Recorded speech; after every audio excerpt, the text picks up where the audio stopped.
अस्सलाम वालेकुम guys, welcome back to my vlog. I hope आप सब ठीक होंगे, अच्छे से होंगे और मज़े में होंगे, जो कि नहीं होंगे क्योंकि कश्मीर में इतनी बारिश हो रही है अभी इस टाइम पे। लगता है कि अभी 5 मिनट में ही सैलाब आएगी। और ओबियसली जहाँ मैं रहता हूँ वहाँ तो आप एक तरीके से मान लो आ चुकी है। अब आपको मैं बताता हूँ क्यों। देखिए कितना पानी है यहाँ पे, ये सब कुछ पानी से भरा हुआ है अभी इस टाइम पे, बहुत ही ज़्यादा पानी है। और ये जो आपने अभी पानी देखा, ये धीरे धीरे आगे बढ़ रहा है और आगे बढ़ने के बाद ये सीधा विलेज में घुस जाएगा और पूरी विलेज को ले डूबेगा, जो कि मैक्सिमम चांसेस है क्योंकि बारिश बहुत पड़ रही है। पहले तो सुबह तो नहीं पड़ रही थी, अब बीच बीच में पड़ रही है और बीच बीच में नहीं पड़ रही है, बंद हो रही है बारिश। तो उसकी वजह से अभी पानी उतना आगे नहीं बढ़ रहा है।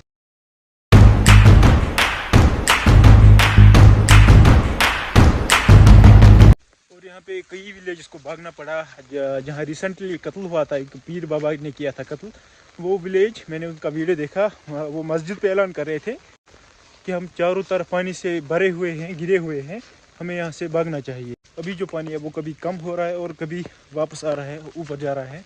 मतलब कि यहाँ कहीं आब खसूँ, अगर थोड़ी सी भी कुछ, अगर मतलब थोड़ी सी भी लाइटनिंग की वजह से कुछ पड़ गया, जिसे हम कश्मीरी में त्रट बोलते हैं, अगर कशीर पट आब त्रट पे, तो मिनिमम मुझे लगता है मिनिमम 20-30 मिनट लग जाएंगे हमारी विलेज को डूबने में। क्योंकि हमारी विलेज उतनी ही बड़ी है, नॉट ओनली आवर विलेज, मतलब most of the villages, 3-4 village हैं यहाँ पे जो डूब सकती हैं अगर खुदा ना खास्ता त्रट पे तेल।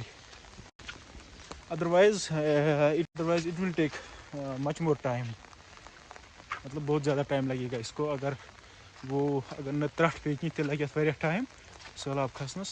अगर वो इंशाल्लाह दोरी कर, अगर अल्लाह ने चाह हम पे रहमी किया तो बचने के चांसेस है। तो मतलब वैसा कुछ करने की ज़रूरत नहीं है। यहाँ पे आपको अच्छे से दिखेगा, ये मकानात हैं और यहाँ पे पानी है अभी थोड़ा उतरा है, लेकिन पानी है स्टिल। ये पानी और ये मस्जिद शरीफ और यहाँ से मकानात है, मतलब पूरी बस्ती स्टार्ट होती है, मतलब पानी हमारी बस्ती के नज़दीक था। तो होप सो इंशाल्लाह अब पानी कम होगा और बारिश नहीं पड़ेगी, ताकि हमें भागना ना पड़े। और अदरवाइज़ हमें भागना यहाँ से। फिर पानी तो सुबह से कुछ कम हुआ है, लेकिन स्टिल बारिश रुकनी चाहिए, अदरवाइज़ पानी फिर से वापस आ सकता है। और जिनको जब बारिश रुक जाएगी, यमन सैलाब खोतमुत, तुम तक पन घर वापस। बाकी अल्लाह हाफिज़, मिलते हैं किसी अगले वीडियो में, तब तक के लिए अल्लाह हाफिज़।